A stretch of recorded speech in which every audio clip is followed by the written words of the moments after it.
There were new crackdowns on campus protests against the war in Gaza. In Oregon, police cleared an occupied library at Portland State University.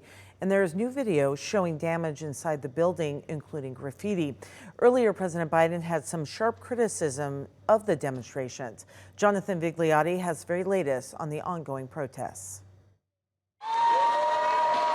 Protesters with makeshift armor ran from the Portland State University library into dozens of police surrounding the area as officers cleared out a days-long occupation Thursday.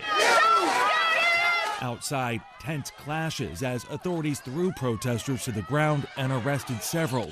At one point, a car drove into a group who pelted it with objects before the driver sprayed something out the window and ran away. Cleanup is underway on UCLA's campus after chaos erupted early Thursday when officers in riot gear tore down the protester encampment.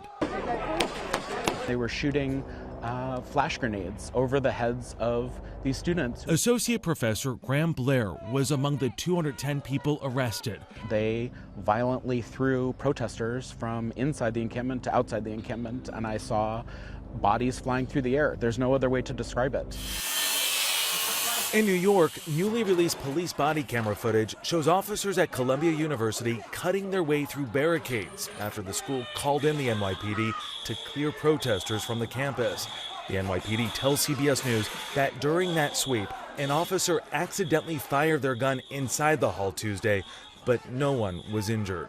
When nonviolent protest is met with violent repression, it really does move public opinion and even voting behavior. Omar Wasu has studied the impact of protests for about 20 years. If the police use heavy-handed tactics, it sort of ignites a larger movement.